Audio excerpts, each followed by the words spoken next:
à tous, bienvenue dans le journal des Jeux Olympiques de Milano Cortina 2026 qui se déroule en ce moment même. On est ensemble chaque soir dans le 19h en direct, en télévision, sur vos tablettes et vos smartphones.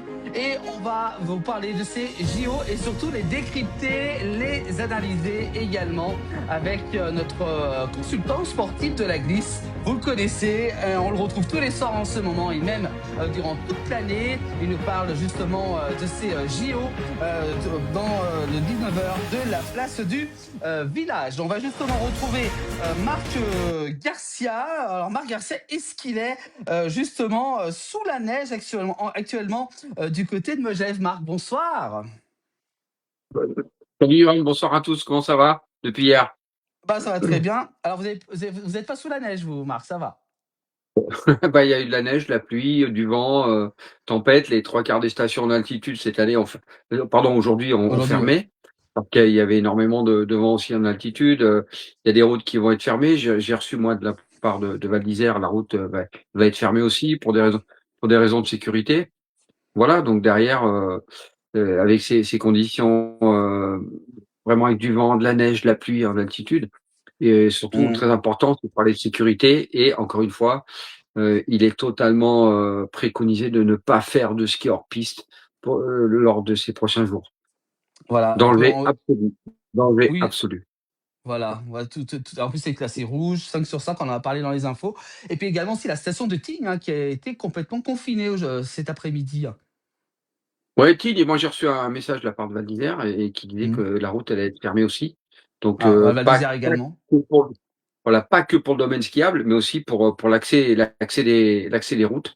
Parce que, bah, évidemment, avec ces falaises et le cumul de neige en altitude, il y a des forts risques d'avalanche, non pas hors piste, non pas sur les pistes, mais aussi sur les axes routiers. Voilà, donc grande prudence, on a vu Philippe cet après-midi, bah oui, sous la neige, le grand courageux Philippe, et également aussi Jean-Noël. Hein. Et ils sont courageux les jumeaux quand même. Hein. Allez, on va Allez, parler de sport justement avec cette nouvelle journée de ces Jeux Olympiques, Marc, et on va commencer justement, allez, on va se faire plaisir avec une vice-championne olympique quand même, une belle médaille d'argent la délivrance pour Roman Miradou hein, qui offre la médaille d'argent pour le Super G olympique de Cortina. Bravo à elle. ouais, Miradoli, vous avez, il a oublié lui, Ah, oui, Roman ouais. Miradoli, qui est j'ai essayé d'appeler la famille tout à l'heure, mais c'était évidemment tous très occupés. Roman, qui est mon ami Eric Péchou me disait souvent qu'il a entraîné sur la station de Flaine et sur la région en fait là-bas. Et il me disait que elle était énormément douée, qu'elle avait une particularité, c'est d'être très très forte. Parce que le Super G, il se rapproche de la descente. La différence, c'est que la descente, vous avez des journées d'entraînement avant pour reconnaître la piste et de pouvoir, en tout cas, utiliser cette piste. Mais en Super G, vous faites une reconnaissance, comme les autres disciplines techniques, et puis vous envoyez tout de suite. Donc, c'est assez compliqué. Il faut avoir un sens de la trajectoire. Et Roman, ça fait très longtemps qu'on en parle. Et Roman est là aujourd'hui. Tout, comme souvent on entend, toutes les planètes se sont alignées. Et moi, je suis très très fier, très fier d'elle et de enfin le ski alpin parce que ça fait un moment on critique évidemment assez facilement hein, sur le manque de résultats. Roman a débloqué ce compteur au niveau du ski alpin et c'est tout à son honneur. L'essentiel aujourd'hui, c'est que, alors, je l'ai entendu sur différentes interviews sur France 2, sur aussi Eurosport, qui expliquait Mm. que bon, elle se trouvait un peu loin de Federica Brignone qui a gagné le championnat olympique. Alors là, on en parlera aussi, si vous le permettez, plus tard.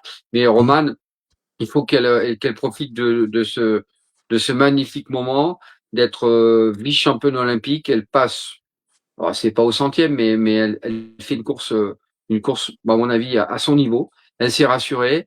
Elle était capable. Elle a enfin, depuis le début de saison, parce à l'automne dernier, ils s'entraînaient et surtout, elle avait mis un objectif, ce qui était apparemment pas du tout le cas pendant un certain nombre d'années. Et elle avait mis l'objectif de faire une médaille olympique. Et vous voyez comme quoi ça amène quand même un certain nombre qu'on appelle ça, de programme, on essaie de programmer tout ça, de travailler avec les athlètes, avec les entraîneurs, les techniciens, et d'arriver le jour J. Dans la mesure où vous essayez de programmer ça, ça a une incidence. Et aujourd'hui, je suis vraiment bravo à elle, bravo à toute l'équipe, parce que la pression montée en disant ouais, les Français, on passe quand même au travers. Nils Alaiguière qui fait Mhm. quatrième, encore une fois 300e, palali palala. Bon, au moins elle ouvre le compteur, et je suis surtout très très content pour toute la famille, parce que la famille Miradoli, sa maman c'est Sophie Simon, sa tante elle était aussi en équipe de France avec ma sœur. François Simon a fait partie de l'équipe de France qui s'occupe des douanes, donc c'est le grand-père fait partie du syndicat national des moniteurs de ski. C'est vraiment toute cette famille-là, et aujourd'hui, c'est une magnifique récompense pour elle et pour tous ses proches. Voilà, et ouais, bravo à elle, hein. Elle nous a fait vibrer en ce jeudi, hein, pour donc cette compétition. Bravo à elle, hein. Voilà, que dire de plus? Et on espère encore d'autres médailles.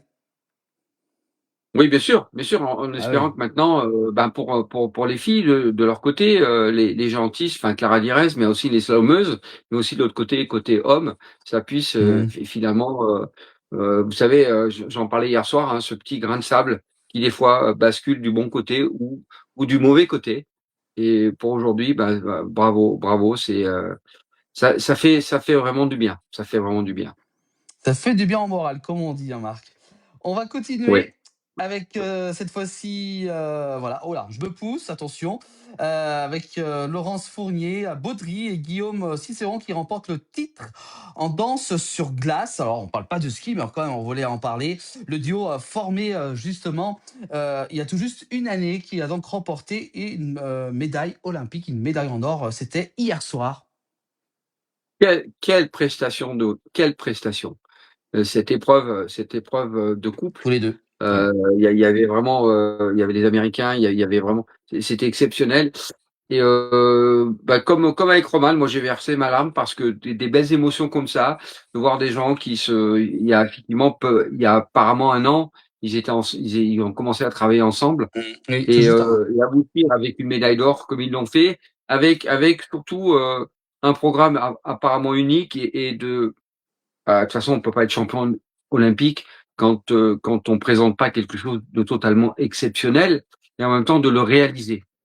Et moi, vous savez, je connais pas mal de sports, et j'avais des amis de l'équipe de France à l'époque, Jean-Christophe Simon par exemple. Il y a pas si longtemps que ça, j'étais avec Nathalie Péchala. Et donc vraiment, ça fait plaisir de voir que d'arriver à un niveau pareil et d'amener une émotion, même au travers du patinage artistique en couple. Chapeau, chapeau, bravo, félicitations à eux et à toute l'équipe, parce que encore une fois, on peut pas être champion olympique comme ça non plus du jour au lendemain. Ça demande des efforts.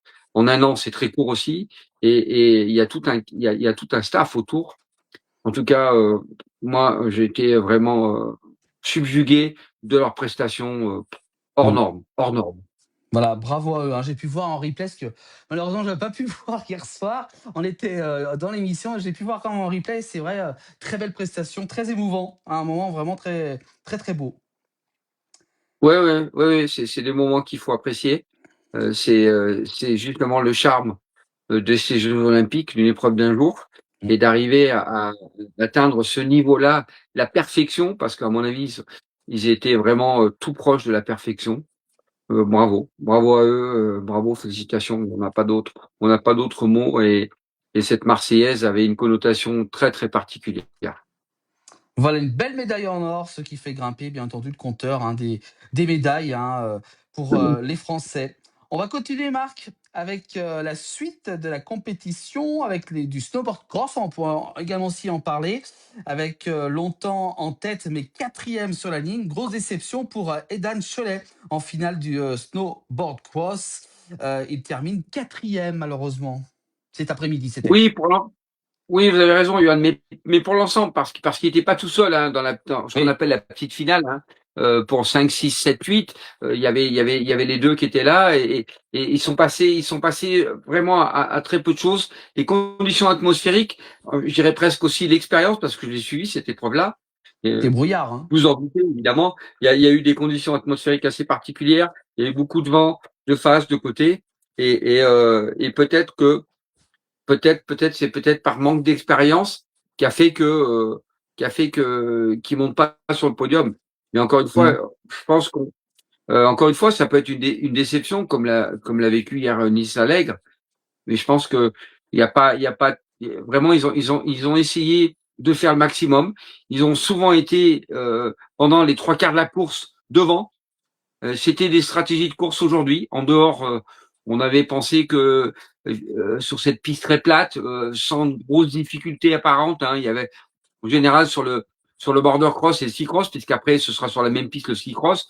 C'était en général des sauts très importants, des terrains très compliqués, très spectaculaires. Et là, je dirais presque que ça joue Mm. en général beaucoup plus à la glisse aujourd'hui.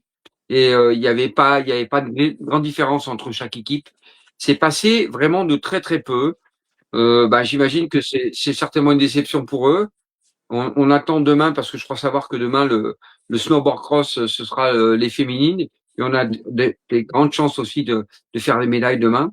Mais oui, je me joins aussi à leur certainement leur grande déception ce soir. Voilà, une déception, mais bon, voilà. Hein, c'était quand même Oui, un oui. très beau moment également à la télé, hein. J'ai regardé, c'était vraiment très très beau. On va continuer, Marc, justement par la présentation, par le programme de demain pour l'équipe de France. Il y aura du hockey sur glace, du patinage artistique également. Voilà, bon, c'est parti. Donc la journée de demain avec quelques compétitions et également du slalom, hein, c'est ça. Alors non, demain, Snowboard, qu'est-ce qu'il y a? Alors demain, il y a le snowboard snowboard. cross, il y a le Oui, snowboard cross. Il y a le snowboard cross chez les féminines, si voilà, je me c'est trompe ça. pas. Oui, Je regarde sur mes notes à côté à droite. ouais. Il y a ski de fond, 10 kilomètres libre, homme. Bon, Mm. Johannes Klebe, qui, à mon avis, fait figure de grand favori, mais on attend nos Français. Et puis, le biathlon. Il y a le biathlon Et demain. Il y a 10 biathlon. kilomètres. Il y a le biathlon 10 kilomètres sprint homme demain. Il faut quand même pas l'oublier non plus, avec des grandes chances de médaille. Ça, c'est clair. Voilà. Encore une grosse journée demain, hein, pour donc la journée de demain, vendredi 13 février. On espère que ça va apporter chance.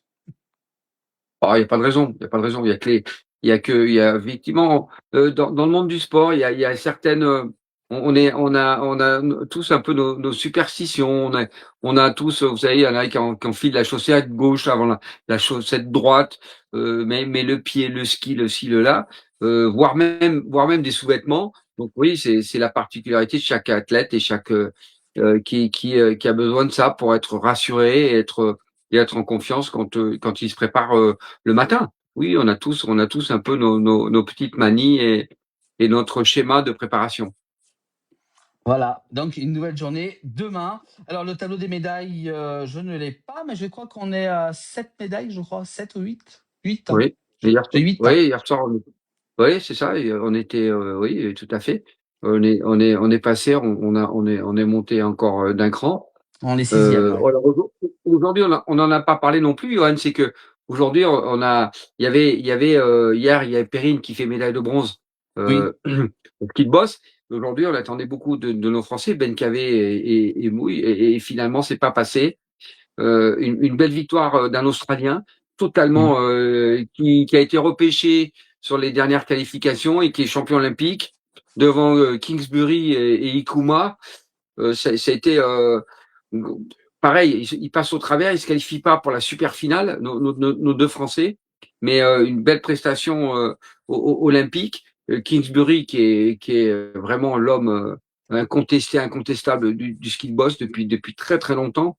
Je crois que il fait sa quatrième médaille, alors pas d'or, quatrième médaille en 4 Olympiades. C'est Ah oui. exceptionnel, le mec. Ah oui. Kingsbury, Pas ah, mal. Mm. exceptionnel, exceptionnel. Pour parler du ski de boss. Et moi, je voudrais revenir sur une athlète totalement exceptionnelle. Mm. Rappelez-vous, l'année dernière, Federica Brignon, qui se fracasse complètement la jambe, elle est opérée, le tibial péroné complètement explosé. Même en septembre dernier, elle savait pas du tout si elle allait pouvoir reprendre le ski. Et aujourd'hui, elle est championne olympique chez elle en Italie de super géant. On l'appelle la tigresse. Ah, Moi, je voudrais lui rendre hommage, enfin, en tout cas rendre hommage, en tout cas la féliciter. J'ai appelé sa maman tout à l'heure parce qu'on est de la même génération, Maria Rosa Corio, qui a gagné des coupes du monde de ski alpin aussi, ça a été aussi une larme parce que quand vous êtes à ce niveau-là et que on a beaucoup parlé de Lindsey Vonn, on a beaucoup parlé de l'accident de Lindsey Vonn, mais je peux vous dire que hmm. d'où revient Federica Brignon, personne n'avait mis un billet avec l'accident qu'elle avait eu, l'opération qu'elle avait subie. Et ça demande des efforts, ça demande un investissement énorme. Enfin, bon, c'est hors du temps. Aujourd'hui, Fédé, parce on la surnomme Fédé, qui gagne chez elle en super géant. Moi, je suis totalement admiratif parce que je peux vous dire revenir comme ça et d'arriver à gagner une médaille olympique. Chapeau Fédé. Bravo. Voilà, le mot de Marc est très heureux pour elle. Voilà, Ah oui, alors oui, Marc, oui, très très hein, heureux. on sent hein, votre émotion, Marc. On va continuer l'émission, Marc. Attention, là, Marc se transforme en reporter de temps en temps. Et oui. Et il nous propose justement un reportage ce soir. Alors, dites-nous un petit peu, justement, le sujet de ce reportage qu'on va retrouver dans quelques instants. Alors, c'est un reportage que j'ai fait à l'usine d'Inastar, à Salon. Vous savez, elle a fermé un peu ses portes, mais vous savez, le Mhm. Race Center, qu'on appelle le Race Center, le programme de compétition existe toujours en bas. Et puis, il y a un homme, ce qu'on appelle les hommes de l'ombre. Et vous savez que j'ai beaucoup d'affinités avec ces gens de l'ombre. Les techniciens sont quand même des gens dont on parle très très peu et qui sont des pièces incontournables. Même aujourd'hui, hein, fait Brignon et Roman, le choix des skis, la préparation du matériel a une importance énorme. Alors il y a le mental, il y a le moral, mais ça c'est individuel. Mais après, c'est un sport d'équipe. Et pour le coup, j'ai eu la chance de rentrer. Enfin, j'ai eu la chance. J'ai pu profiter de rentrer dans le Race Center à Salanches, chez Linastar, l'usine qui est pas très très loin de chez moi. Et là, vous allez voir comment nous, au niveau de la compétition, nous, moi je suis entraîneur et avec nos athlètes, quand on a des skis à préparer de manière différente, vous allez voir comment les choses se font. Là, vous êtes dans le sein du sein, Johan. Vous êtes vraiment dans le sein du sein, avec Cédric Carvaggi, qui est le responsable du Race Center à Salanches pour Dinastar. Et là, je vous invite de regarder ça. Vraiment, vous allez voir comment, dans le sein du sein, les skis sont préparés d'une manière absolument incroyable. Eh ben voilà. Eh ben, écoutez, on va regarder le reportage vraiment fabriqué et réalisé par Marc Garcia pour donc ce journal des Jeux Olympiques. Regardez. Alors là, on est dans le sein du sein, au niveau du Race Center d'Inastar Salanches qui fait Inastar Rossignol. Cédric qui prépare tous les skis pour les enfants des clubs, les compétitions internationales, 6, Coupe d'Europe, voire Coupe du Monde. Et on va vous expliquer comment il prépare les skis, de quelle façon, comment il procède. Bonjour Marc. Alors c'est tout simple, en fait, nous quand on reçoit les skis ici à Salanches, quand on a les skis, on les démonte, on regarde un peu qu'est-ce qu'il y a à faire sur le ski. Après c'est un peu en fonction de l'état de la paire de skis. Donc en gros, en moyenne, on fait un surmoulage, une mise à plat, une structure, un tombé, un affûtage et un fartage. D'accord. En gros, là je vous fais une démonstration. Par exemple, ouais. Donc, en gros, on va démonter vite fait notre fixation. Non mais là c'est bon, on démonte la fixation, on est Voilà, d'accord. on démonte la fixation, on arrive sur le produit. Voilà, qu'on a déjà le démonté. produit maintenant, le Donc produit. après, en fonction de l'état de la semelle du ski, D'accord. et on va faire quelques passages en machine pour pouvoir effacer toutes les rayures qu'il y a sur le ski. Et après, faire un service complet, c'est-à-dire la mise à plat et la structure et l'affûtage. D'accord. Donc en gros, les machines sur lesquelles on travaille, c'est des machines Wintersteiger. Donc on a deux pierres pour faire ici enlever toute la partie surmoulage. C'est une pierre où on fait de l'ébauche dessus. D'accord, donc celle-ci, elle a pour objectif de remettre quasiment tout à plat, c'est ça. Voilà, quasi tout à plat. Et vu que c'est une pierre très tendre, on enlève très peu de matière en faisant le moins de passage possible. Donc la pierre, c'est Voilà, ça, c'est hein. cette partie, Ça c'est la gomme, ça c'est cette partie-là. C'est la partie quand tu l'entraîneur. D'accord. Et la pierre d'à côté, elle est là pour faire la mise à plat. La deuxième machine qui est aussi une pierre. C'est aussi une pierre, mais avec une densité de pierre beaucoup plus dure. Et elle est là pour vraiment mettre le plus plat possible le ski. Et en même temps, dessus, on fait ce qu'on appelle nous une préparation neutre avant structure. C'est-à-dire qu'en fait, il n'y a plus de rugosité au niveau de la semelle. D'accord. Elle est parfaitement lisse. Elle est parfaitement plate et lisse. D'accord. Donc après nous on passe sur une machine Montec D'accord. Donc après, quand qui est ça, uniquement là pour faire que de la structure. ça c'est la fameuse machine qu'utilisent aussi les fondeurs, les sauteurs. Exactement. D'accord, tout le monde. Et c'est avec ça, cette fameuse pierre ici, Oui. ce qui fait en fait des structures de semelle. Voilà, après on la paramètre de manière à donner une inclinaison à la structure qu'on veut faire, définie, une profondeur et des espaces entre les chevrons. D'accord. Donc, en gros on peut faire tout genre de structure avec. D'accord, c'est ce qui permet d'évacuer la goutte d'eau. Voilà, en fait une structure c'est comme un pneu de voiture. C'est pour faire accélérer la paire de ski, il faut que la structure soit adaptée en fonction de l'humidité de la neige sur laquelle on va skier. Donc plus on va avoir de l'humidité, plus on va devoir faire des structures profondes. D'accord. Et voilà. Et tu as les mêmes. Est-ce que tu varies en fonction de la qualité de la semelle? Parce qu'on sait qu'il y a des qualités de semelle plus ou moins tendres, plus ou moins dures. Ouais, et ben après ça justement on varie il y a des paramètres un peu spéciaux. Ces changements de densité de semelle. D'accord. Voilà. Là c'est le troisième étape. Voilà, troisième étape. Et ici, Ça c'est la grosse machine. voilà, ça c'est la grosse machine.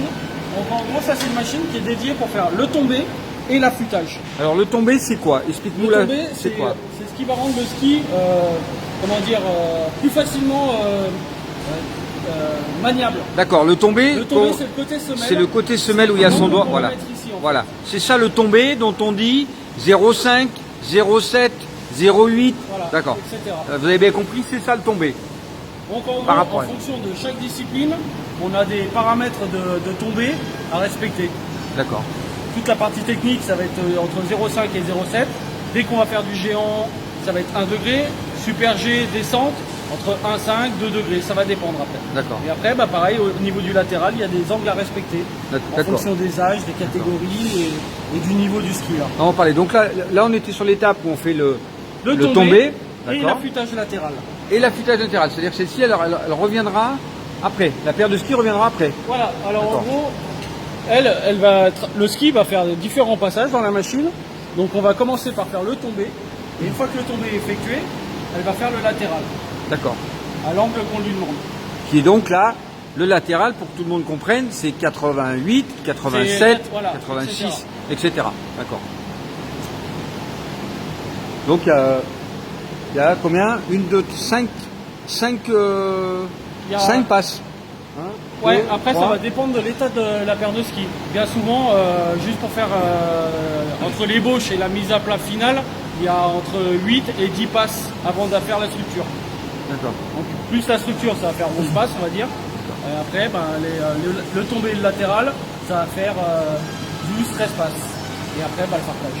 Alors là, en fait, ce qui fait le tomber, c'est C'est ces ces disques-là. disques-là céramiques. Voilà. D'accord. Donc là, les disques céramiques, là sur cette machine, il y a deux densités.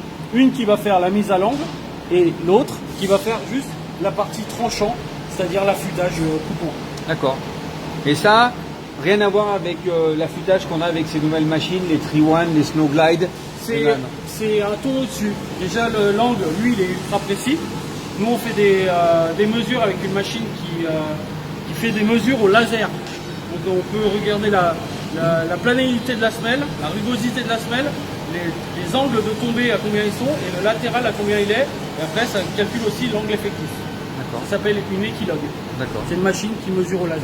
Donc nous on fait des contrôles, moi j'en fais un tous les 10 jours pour voir si, vu qu'il y a deux changements d'origine dans le process, des fois ça peut se dérégler un petit peu. Donc nous on le contrôle régulièrement pour être toujours parfait. D'accord. Et après, ben, c'est comme c'est un pavé tactile, hein. En gros on va pouvoir régler tous les angles et là c'est que du latéral à 88, vous voyez, on voit les 2 ouais. degrés. Donc après il y a les vitesses d'avance, les vitesses de rotation des meules.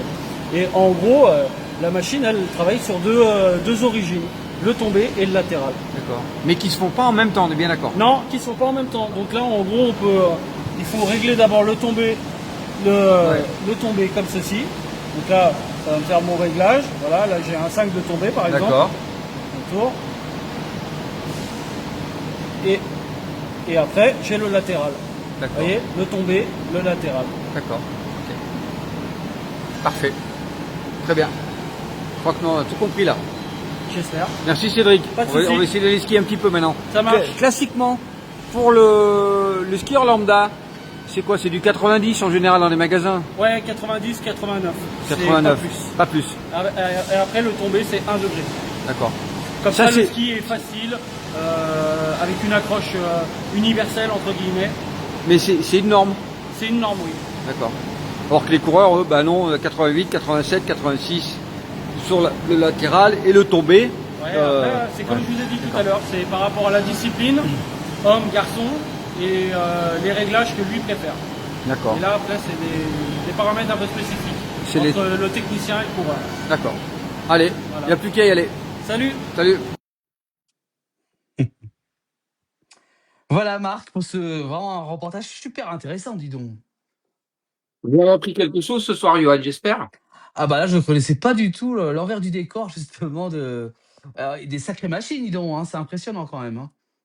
Ouais, c'est des machines qui coûtent très très cher, hein. Vous imaginez, des machines Oui. qui sont hors pair voilà, je voulais vous montrer l'envers du décor et pour les Jeux Olympiques, on parlait l'autre jour des biathlètes et on parlait de la structure des semelles. Vous avez vu, vous avez une machine spécifique pour la structure des semelles et dans le fameux camion, ils ont ces machines-là qui coûtent très très cher et qui permet justement de structurer ces semelles parce qu'en fait, en dehors on va dire, du fart, puisqu'on a souvent parlé du fart, maintenant, c'est les qualités des semelles qui sont plus ou moins tendres, vous l'avez entendu, ou plus ou moins dures, Mm. mais aussi la structure de la semelle. Hein, la structure qui est faite avec ces machines-là permet d'évacuer, vous avez entendu, je vous avais parlé de la goutte d'eau. C'est qu'en Une fait, goutte d'eau, c'est ce que on c'est. tire, voilà. Et même quand vous avez une température de -7, -8, -10, -15 degrés, le frottement, l'échauffement qui se passe entre le ski et la neige, en fonction de la qualité de la neige, des neiges qu'on appelait sèches, des neiges froides, des neiges avec un fort degré d'humidité, eh ben en fait, de toute façon, vous avez ce qu'on appelle une forme de goutte d'eau. C'est-à-dire que l'idée de la structure de la semelle, c'est pour éviter un phénomène de ventouse. Parce que si vous n'avez pas ça, vous avez le ski qui glisse pas. En fait, c'est que vous avez un phénomène tout simplement de ventouse parce que vous avez de l'eau sous votre ski. D'accord. Ah, bah voyons. On en apprend plein de Ouais. choses, hein. Ouais, c'est super intéressant, hein. Ouais. C'est-à-dire que ce genre de reportage comme ça, on voit enfin moi j'ai jamais vu encore vraiment, merci beaucoup Marc, hein, pour, ces reportages. N'hésitez pas à en faire, hein, c'est vraiment très intéressant. Voilà, donc merci à Marc, hein, en plus qui réalise des reportages vraiment très, très bien, pour, cette émission. On va Alors, continuer Marc? Cédric, Oui, Johan, je voudrais quand même remercier Cédric, hein, qui s'est quand même, oui, parce que il a là, vous êtes super dans le bien sein du expliqué, sein, hein. vous avez un panneau, c'est sens interdit, hein. Vous avez, en général, personne n'a le droit, Ah ouais, n'a ouais. l'accès à ce genre de travail parce que vous voulez, c'est quand même des machines qui coûtent très cher. En Mmh. plus, il y a des normes de sécurité draconiennes. Là, je vous ai montré le sein du sein qui est à mon avis assez intéressant pour que vous puissiez comprendre que lors des Jeux Olympiques, évidemment, il y a des sociétés qui ont ces machines-là à Cortina, à Bormio, pour préparer les skis, formater les skis d'une manière différente par rapport aux qualités de neige qu'on a. Donc vous voyez que c'est quand je vous parlais de la Formule 1 l'autre jour, là Mmh. c'est vraiment l'aspect. Vous étiez vraiment plongé vous savez, moi quand j'ai mes athlètes, on se dit bah tiens on prépare je sais pas des compétitions sur un hémisphère par exemple sur l'Asie avec des neiges très froides très sèches. Et ben on appelle Cédric, on lui demande des structures spécifiques et des préparations spécifiques par rapport aux qualités de neige, justement pour évacuer cette fameuse goutte d'eau et pour éviter D'ac ces phénomènes de ventouse. C'est vraiment là, on est vraiment dans la Formule 1. voilà. Bah, voilà, super, merci beaucoup, Marc. Notre série de questions, Marc, attention, avec, Ah, Bob Toussaint. J'ai 3 questions. La première est de Bob Toussaint sur YouTube. Comment Frédérica a réussi à se reconstruire après son grave accident il y a 10 mois en arrière pour gagner aujourd'hui le slalom géant? C'est quasi magique, nous dit Bob Toussaint. ouais, je vous en parlais juste avant. Ouais. Ah ben c'est la particularité de Fédé. Alors là, elle a entouré sa maman. Je vous ai dit, c'est une grande championne. Hein. C'est une grande championne de ski des années 80. Elle a gagné quand même un certain nombre de coupes du monde. Et puis Fédé, bah après, vous savez, vous avez des tempéraments comme ça. Vous avez des tempéraments qui ne comme on dit en anglais, never give up, c'est-à-dire qu'ils baissent jamais les bras et qui sont là et qui ont un objectif, C'était pour elle d'essayer de pouvoir remonter sur les skis et puis ensuite de dire bah, je serai chez moi en Italie, Cortina. Elle est pas, je crois qu'elle a 34 ans de mémoire, il me semble, Fédé. Et là, c'est, vous savez, les gens se plaignent souvent pour des petits bobos, pour des petites choses. Quand vous avez vu la manière dont elle s'est fracturée le tibia et le péroné, elle s'est complètement explosé.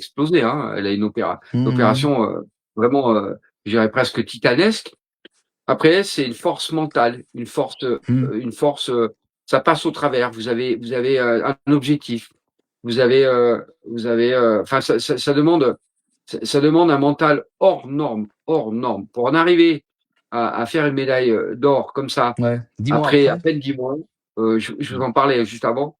Moi, je suis vraiment scotché parce que c'est des belles, c'est des beaux exemples. Parce que souvent, vous Mm. avez bon quelqu'un, ouais, bon, je me suis pété le genou, je me suis fracturé la cheville, ouais, ça y est, c'est la fin du monde. Vous voyez quand même Ouais. que ces championnes-là et ces gens-là montrent au commun des mortels que il n'est pas question de baisser les bras, pardon, et d'être toujours motivé avec surtout cet objectif qui reste incontournable. Et là, c'est des forces de caractère, tout simplement. Vous ne pouvez pas être champion comme elle l'a été, parce qu'elle a gagné deux fois le classement général de la Coupe du Monde. Hein. Et Fédé faisait quasiment pas le slalom, elle faisait la descente, le super géant, le géant. Euh, il faut vraiment une force de caractère hors du commun, hors du commun. Et ce sont des exemples à montrer pour tout le monde, vraiment. Et en plus, c'est une fille super sympa. Elle habite de l'autre côté. J'espère qu'on aura l'occasion avec Philippe de Paris à la fin de l'hiver d'aller les voir avec Nina Corio parce que sa maman a fait un livre d'ailleurs il n'y a pas si longtemps que ça. Et vous savez que moi, je suis de la même génération que sa maman. Donc, j'espère on fera un reportage spécifique pour avoir Mm. peut-être plus d'informations sur toute la rééducation qu'elle a subie. C'est un mental, c'est un mental hors norme, tout simplement hors Mm. norme. Voilà, voilà. Comme quoi, tout est dans la tête, hein, comme on dit souvent. Oui, oui, oui, parce qu'en plus, alors elle revient là-dessus. Elle avait enfourché et Dieu seul sait que en ski, quand vous êtes obligé d'être près des portes et vous avez souvent le risque d'enfourcher, même en vitesse, puisqu'on en Mm. avait encore aujourd'hui. Oui. Et chez elle, avec cette pression, mais voilà, c'est des gens aussi qui savent s'entourer. On peut être doué, oui, mais elle sait s'entourer. Elle sait s'entourer des gens à tous les sur le physique, sur le physiologique, sur le mental, enfin bon, c'est des gens totalement hors normes, mais qui sont des magnifiques exemples pour la vie courante, je pense. Oui, c'est ça. Voilà. Et puis Pierre, justement, qui nous dit, bah voilà, oui, comme quoi des fois, les questions se croisent. Frédéric Cabrignol, sur le toit du monde. Quel retour? Comment expliquez-vous cela? Bah voilà, hein, également aussi Pierre qui a réagi par rapport donc à cette belle victoire. Hein.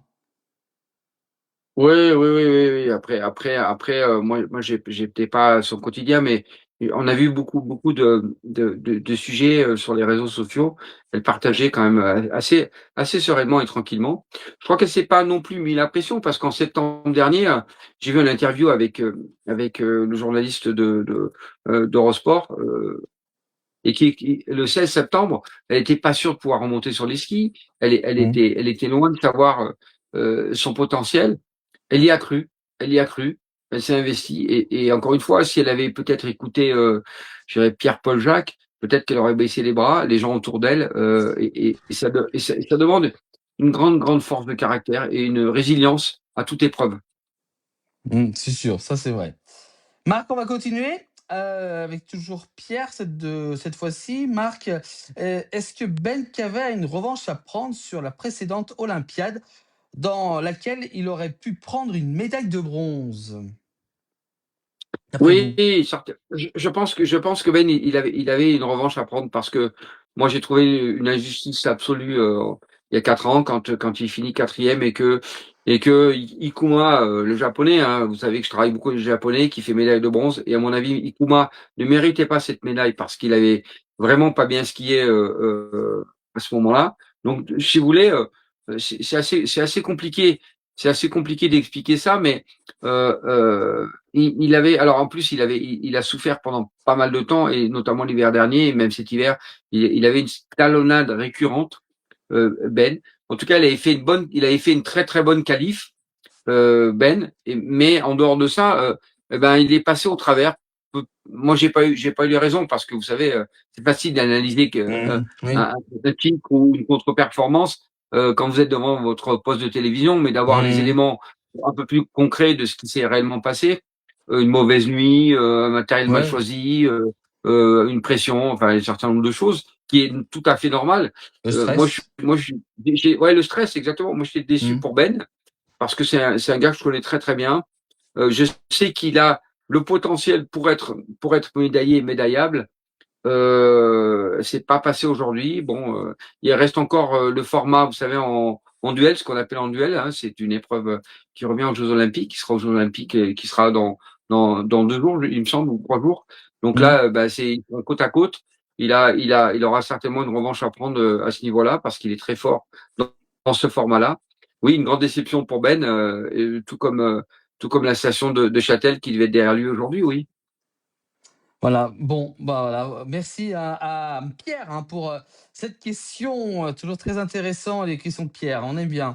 On va continuer. Alors, Christian Julian qui nous dit bravo, Brignonne, elle méritait bien ça après ses blessures de l'an dernier. Respect, Miss. Voilà, un beau message de Christian Julian en direct Oui, ce oui, soir. c'est ce que je vous disais, j'ai rajouté, parce que c'est plus que du respect. On a mis beaucoup en avant ces derniers 72 heures à peu près, l'accident et la troisième opération qu'a subi d'ailleurs Lindsey Vonn, parce que Mm. c'était évidemment Oui. 41 ans, elle était là pour refaire une médaille. Mais ce qu'a fait Brignone, je vous assure, chapeau, chapeau. Mm. Vraiment, il y a pas d'autre mot. Et l'ensemble, je pense que l'ensemble des filles qui étaient là, et l'ensemble du monde du ski, ne peuvent être qu'admiratifs sur le travail qu'elle a réalisé, et d'arriver chez elle, en plus en Italie, pour obtenir cette magnifique médaille d'or.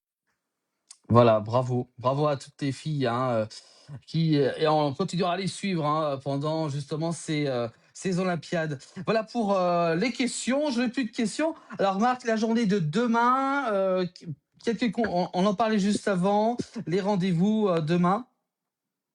Alors demain, on a le biathlon, parce que évidemment, Biathlon, voilà, ouais. le biathlon avec alors attendez, j'ai noté ici, comme vous, le 10 km libre homme, d'accord. Mm. Bon, on attend, je pense qu'on a toutes les raisons d'être optimiste.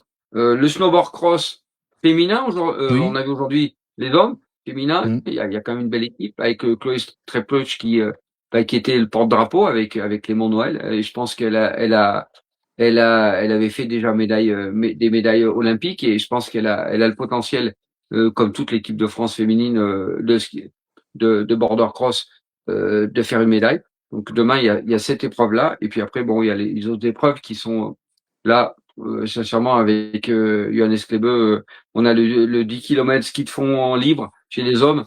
Voilà les principales épreuves demain, sachant que samedi, il y aura du lourd. Samedi, il y aura du lourd. Il y aura beaucoup d'épreuves. Il y aura slalom géant homme, il y aura les épreuves de boss, pas en parallèle. Enfin, il y aura vraiment beaucoup d'épreuves. Il y aura le biathlon, le libre féminin. Donc, vous voyez. Mais demain, voilà à peu près le programme de demain. Voilà, beau programme demain. On en reparlera demain soir, Marc. Si vous êtes avec nous, bien entendu, on analysera tout ça. Voilà pour ces analyses et ces réactions et le décryptage justement de ces résultats de cette journée, de ce jeudi. On va se retrouver demain, Marc, pour justement également aussi réagir et commenter et analyser les résultats de demain, vendredi 13 février. On espère que ça porte chance. Oui, il n'y a pas de raison. Alors, je vous montre un petit truc. Oui. Demain, je vais vous parler un peu de tout ça. Alors, vous allez me dire, qu'est-ce Oula, qui nous montre, Marco, là? C'est oula, quoi oula. ces histoires-là? Là, C'est je vous montre un peu pour faire la ouais, cuisine, non? je sais pas, ouais, c'est pas des, voilà, ici, c'est sur la partie de l'avant de la fixation. Ici, c'est la Ah oui. partie arrière de la fixation. C'est ce qu'on appelle des plaques qu'on utilise au niveau de la compétition avec différentes épaisseurs. Je vais vous expliquer pourquoi on utilise ça et de quelle façon les athlètes l'utilisent aujourd'hui. On a parlé des skis, la préparation des skis, on est bien d'accord, Johan. Mhm. Mais demain, j'ai essayé de me pencher sur la question, vous expliquer ces différentes épaisseurs, quel est l'intérêt de ces différentes épaisseurs en fonction des qualités de neige et des sensations qu'ont les athlètes. C'est ce qu'on travaille nous au niveau de l'entraînement pour les athlètes. Voilà, vous voyez, en fait, c'est ce qui se passe sous votre chaussure de ski. De quelle façon on est au même niveau horizontalement, on monte un petit peu le talon ou on descend le talon, on remonte l'avant de la chaussure avec ces plaques-là. Demain, j'ai un petit sujet là-dessus pour vous. D'accord, bah voilà. Bon, alors, rendez-vous demain pour ceux qui veulent découvrir justement tout ça, toutes ces fixations. Marc sera donc avec nous demain, vendredi, dans le journal des Jeux Olympiques. Merci beaucoup, Marc, d'avoir été avec nous de nouveau ce soir. Il est là tous les soirs pendant ces JO, hein, jusqu'à encore la semaine prochaine. Encore, on sera ensemble. Merci beaucoup, Marc. On vous souhaite de passer une belle soirée et puis on se retrouve demain. Oui, merci, merci Johan. J'ai un petit coucou à mon ancien coach du ski de Barcelonnette, Christian Garino, qui est passionné de matériel et de préparation de ski. Donc j'espère qu'il a apprécié le sujet qu'on a fait avec Cédric Arbadji. C'était une grande première de le pouvoir diffuser et de profiter Mhm. de la place du village.